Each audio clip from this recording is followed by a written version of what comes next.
सुबह थाने में जब पुलिस अपने रोजमर्रा के काम में लगी थी तो कंट्रोल रूम में फोन आता है। बताया जाता है कि मुंबई के पास नाला सुपारा में एक महिला की लाश मिली है। खबर मिलते ही पुलिस मौके पर पहुंचती, उस महिला का गला चाकू से रेता गया था। छाती और पेट पर भी 2 बार चाकू से वार किया गया था। शरीर खुला हुआ था, इसका मतलब था उसकी हत्या 8-10 घंटे पहले की गई है। पुलिस को लाश के पास खून से सना एक चाकू, एक डिले स्प्रे और इस्तेमाल किए गए 3 कंडोम मिलते हैं। देखिए ये रिपोर्ट। मुंबई के नाला सोपारा में सायरा बानो नाम की एक महिला की लाश मिली, जिसकी गला रेत कर हत्या की गई थी।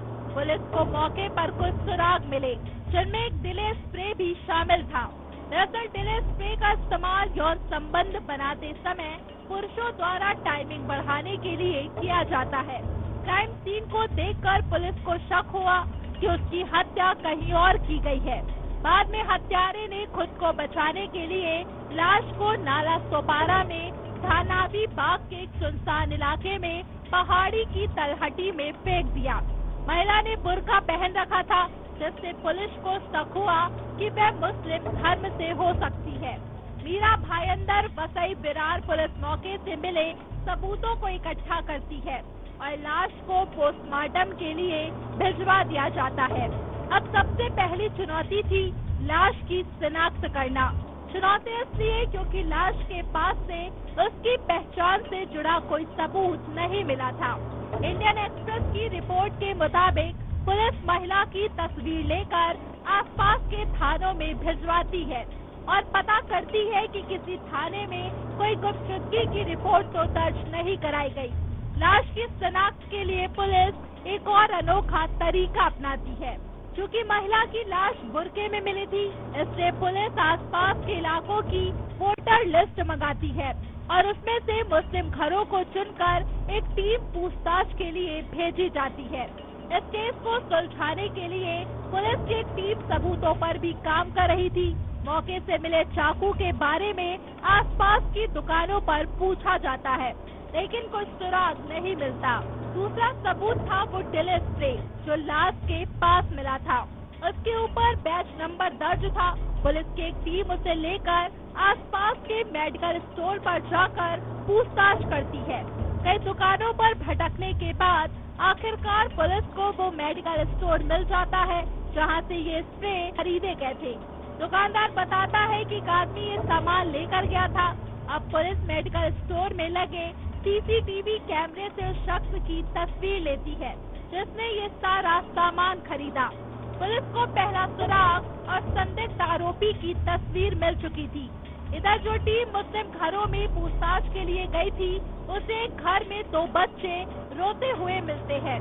पड़ोसियों से पूछने पर पता चलता है कि इन बच्चों की मां पिछले 3 दिन से लापता है और पिता उसी की रिपोर्ट दर्ज कराने गए हैं। टीम वापस पुलिस थाने आती है, जहां उसे जियाउल शाह नाम का वह शख्स मिलता है जिसकी पत्नी लापता थी। पुलिस उसे लाश की तस्वीर दिखाती है और वह पहचान लेता है कि उसकी बीबी ही है।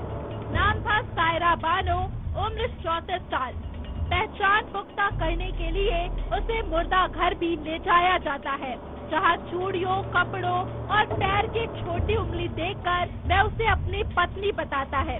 इसके बाद पुलिस जियाउल को वह तस्वीर दिखाती है जो मेडिकल स्टोर के सीसीटीवी कैमरे से ली गई थी। जियाउल बताता है कि यह तस्वीर उसके भतीजे नजाफुद्दीन मोहम्मद शामी की है।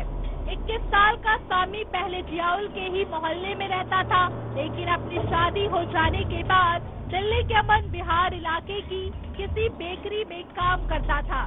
जियाउल बताता है कि उसने कुछ दिन पहले उसे अपने मोहल्ले में देखा था। पुलिस तुरंत एक टीम को दिल्ली के लिए रवाना करती है। जियाउल से उसका जो मोबाइल नंबर मिला वह स्विच ऑफ था। ऐसे में पुलिस की टीम इलाके की हर बेकरी पर जाकर पूछताछ करती है। लगभग 100 बेकरियों में छानबीन के बाद आखिरकार सामे पुलिस के हाथ लग जाता है। उसे मुंबई लाया जाता है, जहां वह अपना गुनाह कबूल करते हुए पूरी कहानी का खुलासा करता है। सामी बताता है कि उसका अपनी चाची सायरा बानो से पिछले 2 साल से अफेयर चल रहा था। बाद में उसकी शादी हो गई, और वह दिल्ली आ गया। शामी अब सायरा से बातें बंद करना चाहता था, लेकिन वह इसके लिए तैयार नहीं थी। इधर जब उसका फोन आता तो शामी की बीबी को भी उसके ऊपर शक होता। इस वजह से शामी और शायरा के बीच झगड़े होने लगे थे। शामी अपनी चाची से छुटकारा पाना चाहता था, इसके लिए उसने उसे रास्ते से हटाने की योजना बनाई। वह एक दिन महाराष्ट्र आया और शायरा को सुनसान जगह पर मिलने के लिए बुलाया। इलाके के ही मेडिकल स्टोर से उसने डिले स्प्रे खरीदे। यहाँ पहले उसने शायरा के साथ यौन संबंध बनाए और इसके बाद चाकू से उसका गला रेत दिया। उसने चाकू से शायरा की छाती और पेट पर भी वार किए। शायरा जब मर गई तो उसने लाश को पहाड़ी की तलहटी में फेंक दिया। चाकू डिले स्प्रे उसने वहीं छोड़ दिए। बाद में वह दिल्ली लौट आया। शामी कभी पकड़ में नहीं आता, लेकिन मौके पर मिले स्प्रे ने उस तक पहुंचने का सुराग दे दिया। पुलिस ने उसके ऊपर संबंधित धाराओं में केस दर्ज कर जेल भेज दिया है। हम नियमित अंतराल पर आपको हमारा खास कार्यक्रम गुनाह के छींटे दिखाते हैं। इसे दिखाने का हमारा मकसद बिल्कुल साफ है, समाज में हो रहे अपराधों पर लगाम लगाना।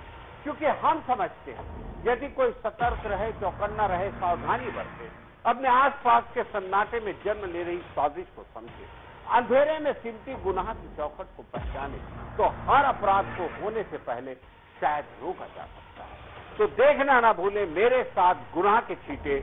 नमस्कार।